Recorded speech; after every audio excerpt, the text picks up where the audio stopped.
इस वीडियो में waves and oscillation chapters का कंप्लीट क्विक रिवीजन करेंगे। वेव्स के टाइप्स और प्रॉपर्टीज से लेकर Doppler effect, standing waves, sound waves, string waves, ये सारी चीज़ें one by one concept plus important formula quickly revise करेंगे। स्टार्ट करते हैं वेव्स के टाइप्स में से। मीडियम के बेस पर वेव्स के दो टाइप्स हैं। सबसे पहला मैकेनिकल वेव्स, उसके बाद है इलेक्ट्रोमैग्नेटिक वेव्स। मैकेनिकल वेव्स के प्रोपेगेशन के लिए मीडियम की ज़रूरत होती है, जबकि इलेक्ट्रोमैग्नेटिक वेव्स की प्रोपेगेशन के लिए किसी किस्म के मीडियम की ज़रूरत नहीं होती। कॉमन मैकेनिकल वेव्स में स्ट्रिंग वेव्स, वाटर वेव्स और साउंड वेव्स इंक्लूड है, जबकि इलेक्ट्रोमैग्नेटिक वेव्स में लाइट वेव्स सबसे कॉमन है। चाहे मैकेनिकल वेव्स हो चाहे इलेक्ट्रोमैग्नेटिक वेव्स हो, लेकिन जब भी वेव होती है और प्रोपिगेट होती है तो वहाँ पर ऑसिलेशंस का होना मस्ट है।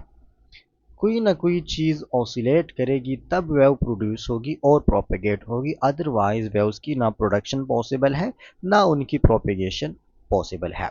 मैकेनिकल वेव्स के केस में ये ऑसिलेशन होती है पार्टिकल्स ऑफ मीडियम की। मीडियम के पार्टिकल्स ऑसिलेट करते हैं, जिसकी वजह से मैकेनिकल वेव्स प्रोपिगेट होती है। इलेक्ट्रोमैग्नेटिक वेव्स के केस में ये ऑसिलेशन चार्जेस की होती है, यानी चार्ज पार्टिकल्स की ऑसिलेशन। और जब ये इलेक्ट्रोमैग्नेटिक वेव प्रोपिगेट करती है किसी मीडियम में तो ये ऑसिलेशन होती है इलेक्ट्रिक एंड मैग्नेटिक फील्ड का। इन ऑसिलेशंस के लिए दो केसेस पॉसिबल है। अगर ये particles in the direction of propagation oscillate करती है तो उन वेव्स को हम बोलते हैं लॉन्गिट्यूडनल वेव्स। और अगर इन पार्टिकल्स की oscillation perpendicular to the direction of propagation है तो इस तरह वेव्स को बोलते हैं ट्रांसवर्स वेव्स। याद रखें, मैकेनिकल वेव्स में ट्रांसवर्स और लॉन्गिट्यूडनल दोनों वेव्स आ जाते हैं, जबकि इलेक्ट्रोमैग्नेटिक वेव्स सिर्फ ट्रांसवर्स इन नेचर है। मैकेनिकल वेव्स हो या इलेक्ट्रोमैग्नेटिक वेव्स हो, दोनों वेव्स में सारे वेव प्रॉपर्टीज वो शो करते हैं। दोनों waves, for example interference, reflection, refraction, diffraction, ये सारे प्रॉपर्टीज दोनों वेव्स शो करते हैं। सिर्फ एक प्रॉपर्टी ऐसी है, पोलराइजेशन की प्रॉपर्टी, जो सिर्फ ट्रांसवर्स वेव में पाया जाता है या सिर्फ ट्रांसवर्स वेव शो करती है पोलराइजेशन के प्रॉपर्टी को। लॉन्गिट्यूडनल वेव्स में ये प्रॉपर्टी नहीं होती। तो हम कह सकते हैं कि लॉन्गिट्यूडनल और ट्रांसवर्स वेव्स में डिफरेंशिएट करने के लिए जो प्रॉपर्टी यूज होती है वो पोलराइजेशन की प्रॉपर्टी है। याद रखिए, वाटर वेव्स ये बोथ ट्रांसवर्स और लॉन्गिट्यूडनल इन नेचर है, जबकि साउंड वेव्स लॉन्गिट्यूडनल है और string waves transverse in nature है। जब कोई लॉन्गिट्यूडनल वेव्स किसी मीडियम में प्रोपिगेट करती है तो वो इस मीडियम पर एक्सर्ट करता है प्रेशर, जिसकी वजह से मीडियम के अंदर प्रेशर डेंसिटी में वेरिएशन आ जाता है। कुछ रीजन में ये प्रेशर की डेंसिटी मैक्सिमम होती है और कुछ रीजन में ये मिनिमम होती है। इस मैक्सिमम डेंसिटी वाले रीजन को कंप्रेशन बोलते हैं, जबकि इस मिनिमम डेंसिटी वाले रीजन को रेर फ्रैक्शन बोलते हैं। इस प्रेशर वेरिएशन की वजह से लॉन्गिट्यूडनल वेव्स को प्रेशर वेव्स भी कहा जाता है। एक टिपिकल ट्रांसवर्स वेव्स को रिप्रेजेंट किया जाता है इस तरह के डायग्राम से, जो कि साइन और कॉस वेव के लिए है। अगर ये वेव्स इस मेन पोजीशन से स्टार्ट होती हैं तो उसके लिए हम साइन का फंक्शन यूज़ करेंगे, और अगर ये एक्सट्रीम पोजीशन से स्टार्ट होती है तो फिर हम कॉस का फंक्शन यूज़ करेंगे। इसमें ये हॉरिजॉन्टल लाइन मीन पोजीशन को शो करता है और इस कर्व पर हर एक पॉइंट इस वेव की डिस्प्लेसमेंट को शो करती है फ्रॉम द मीन पोजीशन। जिस पॉइंट पर यह डिस्प्लेसमेंट सबसे मैक्सिमम है, इस डिस्टेंस को हम एम्पलीट्यूड बोलते हैं, जो कि ए या x0 से रिप्रेजेंट करते हैं।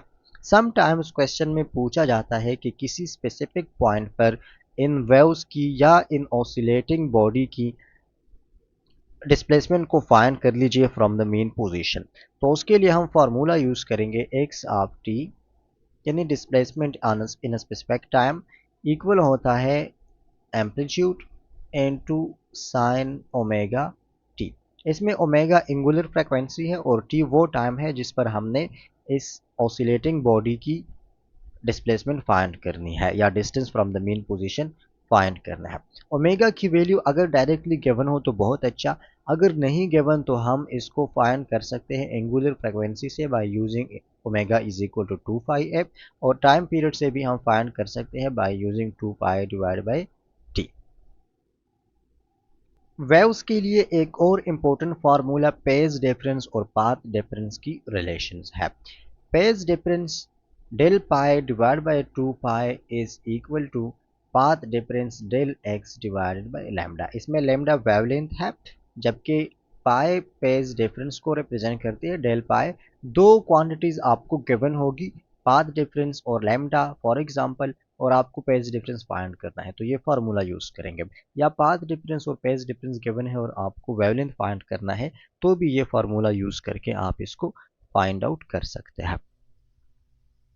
थोड़ा सा बात करते हैं साउंड वेव्स की। दो तरह के साउंड्स होते हैं, एक वो जिसको हम सुन सकते हैं और एक वो साउंड्स होते हैं जो कि इंसान उनको नहीं सुन सकता। ह्यूमन सुनने की कैपेसिटी के लिए फ्रीक्वेंसी 20 हर्ट्ज से 20,000 हर्ट्ज है, यानी 20 किलो हर्ट्ज। इसके बिटवीन अगर साउंड वेव्स की फ्रीक्वेंसी होगी तो हम सुन सकेंगे, अदरवाइज नहीं सुन सकते। इसे ग्रेटर फ्रीक्वेंसी वाले साउंड्स को अल्ट्रासोनिक साउंड्स बोलते हैं और उनकी अपनी एप्लीकेशंस है। इससे कम फ्रीक्वेंसी वाले साउंड्स इंफ्रासोनिक साउंड्स कहलाते हैं और इनके अपने फ्रीक्वेंसीज है। साउंड वेव्स जब किसी मीडियम से किसी मटेरियल से रिफ्लेक्ट करती है तो वो इको को प्रोड्यूस करती है। इसी इको के प्रोसेस को फिनोमेनन को यूज करके बर्ड्स रात के अंधेरे में ना सिर्फ अपना रास्ता ढूंढते हैं बल्कि अपने लिए फूड वगैरह भी तलाश करते हैं। साउंड वेव्स के एक और इम्पोर्टेंट फिनोमेना सोनिक बॉम्ब्स है। जब कोई भी moving object specially planes, aeroplanes और फाइटर जेट्स उनकी वेलोसिटीज स्पीड ऑफ साउंड से एक्सीड करती है, साउंड की स्पीड से ज़्यादा स्पीड के साथ जब वो मूव करते हैं तो वो एक बिगर साउंड को प्रोड्यूस करता है जिसको सोनिक बॉम्ब कहा जाता है।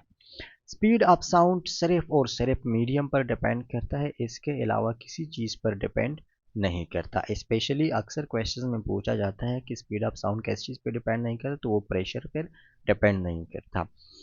मीडियम के टेम्परेचर पर, मीडियम पर डिपेंड करने का मतलब है कि मीडियम के प्रॉपर्टीज़ पर डिपेंड करता है। स्पीड ऑफ साउंड टेम्परेचर के साथ चेंज होता है, डायरेक्टली रिलेटेड है, और 1 डिग्री सेल्सियस टेम्परेचर के चेंज करने से स्पीड ऑफ साउंड में चेंज आता है बाय 0.6 मीटर पर सेकंड। फॉर एग्जांपल क्वेश्चन में आ जाए कि एक मीडियम है जिसमें स्पीड ऑफ साउंड की वैल्यू 130 मीटर पर सेकंड है और इसके लिए टेम्परेचर है 20 डिग्री सेल्सियस। तो 30 डिग्री सेल्सियस पर इस मीडियम में स्पीड ऑफ साउंड की वैल्यू क्या होगी? यहाँ पर टेम्परेचर में इंक्रीज आया है 10 डिग्री सेल्सियस, तो स्पीड ऑफ साउंड में इंक्रीज आएगा 10 मल्टीप्लाई बाय 0.6 जो कि इक्वल है 6 मीटर पर सेकंड है। 130 के साथ 6 को ऐड कर लीजिए तो स्पीड ऑफ साउंड की वैल्यू आ जाएगी 136 मीटर पर सेकंड।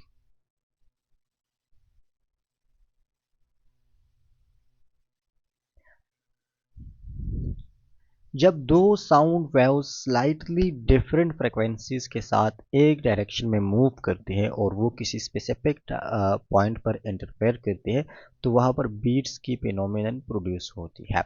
और बीट्स फ्रीक्वेंसी को फाइंड करने के लिए हम सिंपली उन दोनों साउंड्स के फ्रीक्वेंसी का डिफरेंस निकालेंगे, यानी F1 माइनस F2, सॉरी ये तो बी लिख दिया, F1 माइनस F2 या F2 माइनस F1, दोनों केस में बीट फ्रीक्वेंसी आ जाएगी। ह्यूमन हेयर की बीट फ्रीक्वेंसी सुनने का रेंज 10 हर्ट्ज है। अगर बीट फ्रीक्वेंसी 10 हर्ट्ज या उससे कम होगी तो हम सुन सकेंगे, अदरवाइज हम वो बीट सुन नहीं सकेंगे। साउंड वेव्स के दो इंपॉर्टेंट प्रॉपर्टीज जिसमें से एक है पिच ऑफ साउंड और दूसरा है लाउडनेस।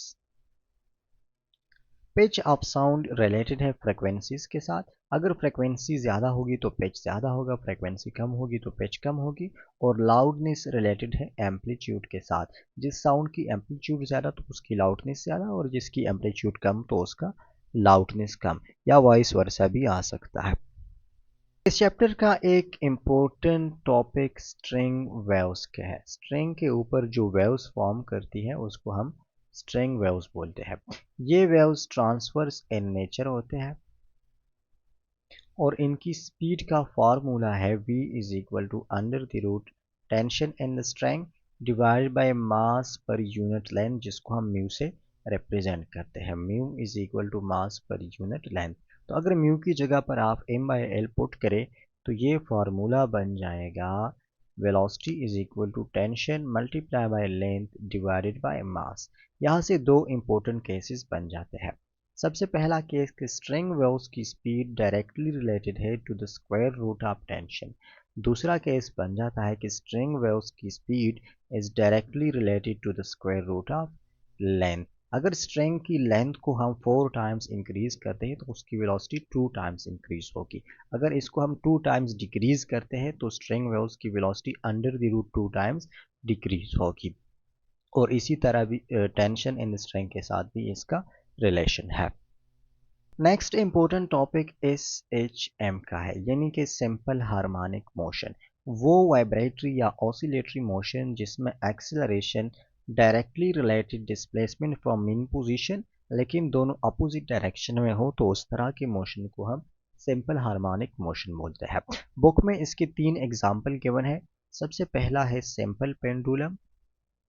सिंपल पेंडुलम का मोशन भी सिंपल हार्मोनिक मोशन होता है। दूसरा है मास स्प्रिंग सिस्टम।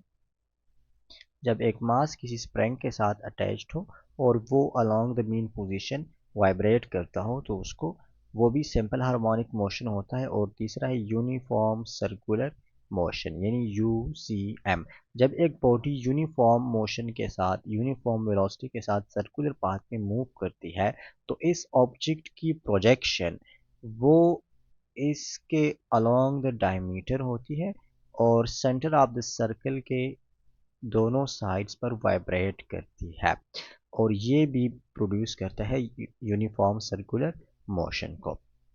इन तीनों केसेस में अगर आप एम्पलीट्यूड को फाइंड करना चाहें तो यूनिफॉर्म सर्कुलर मोशन के केस में एम्पलीट्यूड इक्वल होता है to the radius of circle. अगर क्वेश्चन में पूछा जाए कि एक ऑब्जेक्ट यूनिफॉर्म सर्कुलर पाथ में मूव, यूनिफॉर्म वेलोसिटी के साथ सर्कुलर पाथ में मूव करती है और उस पाथ का रेडियस इक्वल है 5 मीटर का, तो इसका वेवलेंथ कितना होगा।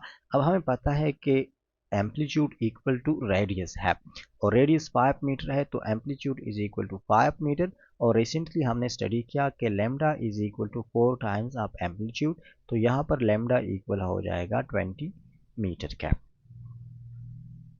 जबकि मास स्प्रिंग सिस्टम और सिंपल पेंडुलम के केस में एम्पलीट्यूड इक्वल होता है मीन पोजीशन और एक्सट्रीम पोजीशन के बिटवीन डिस्टेंस का।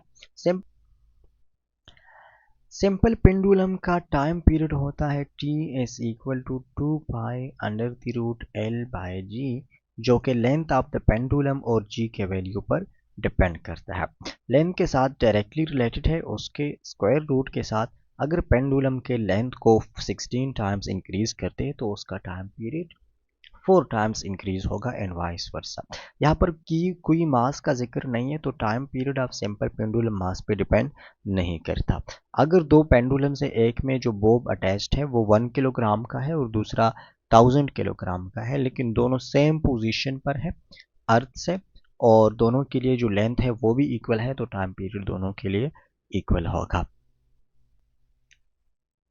इसके अलावा अगर सैंपल पेंडुलम किसी ऐसे पॉइंट पर है जहां पर g की वैल्यू कम है तो वहां पर टाइम पीरियड की वैल्यू ज़्यादा होगी, जिसका मतलब है कि एक ऑसिलेशन को कंप्लीट करने के लिए ज़्यादा टाइम रिक्वायर्ड है और ऑसिलेशन स्लो होगी।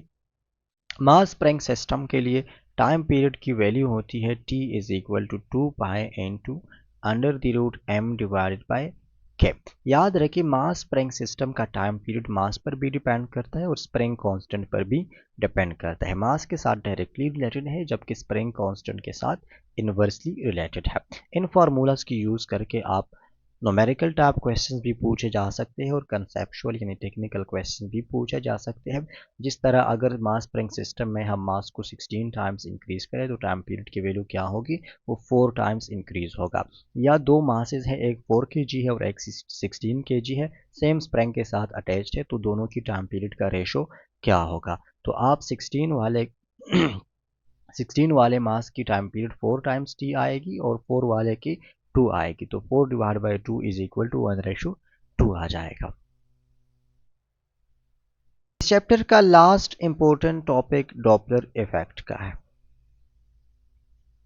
डॉपलर इफेक्ट में कंसेप्चुअल क्वेश्चन पूछे जाते हैं। अगर कोई स्टार वो अर्थ से अवे जा रहा हो, दूर जा रहा हो, तो वो शो करेगा रेड शेप, यानी उसकी जो लाइट हमारी तक पहुंचेगी वो टुवर्ड्स द रेड होगी। रेड शेप का मतलब है कि उसके एनर्जी में डिक्रीज आएगा और उसके वेवलेंथ में इंक्रीज आएगा।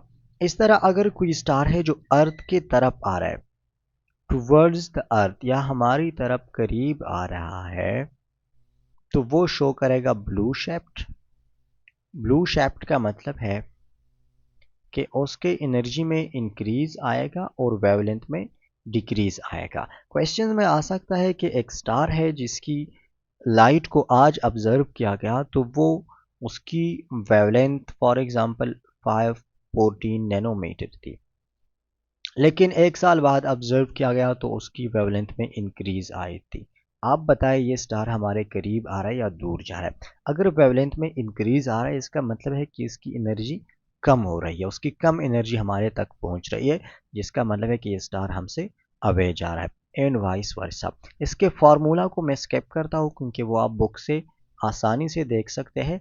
उसके डिफरेंट केसेस है, उन केसेस को बुक से स्टडी कर लीजिए। एक चैप्टर का एक टॉपिक मैं इंटेंशनली छोड़ता हूँ और वो है स्टैंडिंग वेव्स, क्योंकि कुछ काम तो आप लोगों ने भी करना है। तो बुक में से स्टैंडिंग वेव्स के सिर्फ दो केसेस पढ़े, एक है ओपन आर्गन पाइप और दूसरा है क्लोज्ड आर्गन पाइप। कि ओपन आर्गन पाइप में नोट और एंटी नोट कहाँ पर बनता है, इसमें हार्मोनिक फ्रिक्वेंसी का क्या फार्मूला है और लेंथ और लैम्डा का आपस में क्या रिलेशन है। सेम यही क्लोज्ड पाइप के लिए भी खुद स्टडी कर लीजिए। इतना तो सब कुछ मैं बताऊँ तो आप क्या करोगे।